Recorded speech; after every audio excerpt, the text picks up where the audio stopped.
Chapter 2 is when we discover that Hassan and Amir were friends and the different ethnic groups are revealed.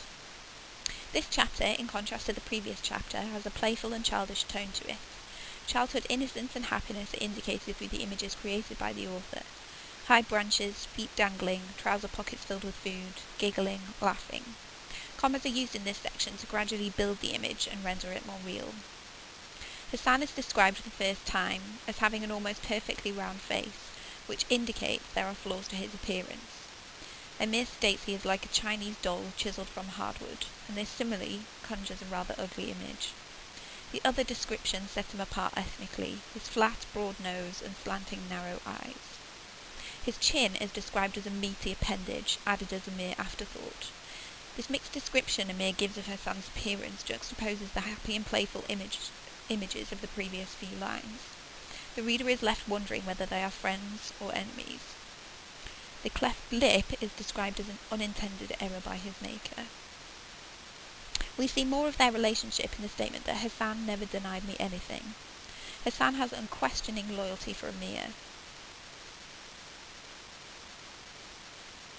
The next sentence begins with "and," creating emphasis. The slingshot and violence are emphasized. Amir recognizes that he never told on me. This voice is childlike, but also indicates the power relationship at play between them. The three sentences used to describe their home build the image layer upon layer for the reader, and we recognize it as a grand and rich abode. Baba is then introduced. His wealth and position in the society is confirmed. Rule of 3 and asyndetic listing are used to describe what the men would discuss: politics, business, soccer. All three are stereotypically male preoccupations. This is in contrast to Baba's interrogative, "Why don't you go read one of those books of yours?" which excludes Amir, and the possessive pronoun yours emphasizes the difficult relationship between Amir and Baba, caused by their differences. "It was always grown-ups' time with him," further reinforces for the reader that they didn't have a happy and loving relationship. The narrator has a resentful tone. We meet Rahim Khan once again, who is described as Baba's best friend and business partner. In a picture, it is Rahim Khan's pinky "my fingers are curled around," which indicates more of a father-figure relationship with him. Ali and Hassan's home is described as a modest little mud hut, which contrasts starkly with the description of Baba and his home.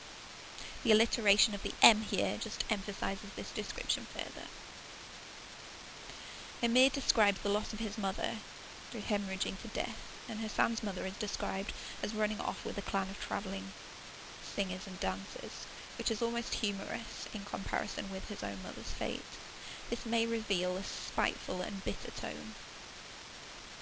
Hassan is described as a Hazara boy by soldiers who torment him about his mother. This is the first time that the persecution of his people is made clear. We see a moment of kindness shown by Amir towards Hassan.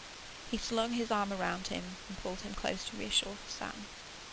The reader must remember at this point that our narrator is unreliable, and this moment of kindness may have been invented to ease his conscience. On page 7 we learn more about Ali and his disabilities. We see his inherent good nature, as he doesn't arise to Amir's actions when intimidating his walk. We get two simple sentences at the bottom of the page. The first indicates that he doesn't rise to provocation. The second is broken by a comma and emphasizes that there will be future calls for him to say something, but chooses not to. Page 8 is filled with the descriptions of Pashtuns and Hazaras and their differences. The hatred for Hazaras and Shia Muslims foreshadows events to come. Amir remembers his teacher referring to them like they were some kind of disease. Through learning more about Ali on page 9, we also learn more about Hassan and how he was incapable of hurting anyone. The chapter ends with Hassan and Amir and the connection between them. Mine was Baba's, his was Amir, my name. These minor sentences and presentation on the page emphasize their importance, and the closing line of the chapter confirms this, with the use of hyphens to emphasize still further Amir's loyalties lie with his father, whilst Hassan's lie with Amir.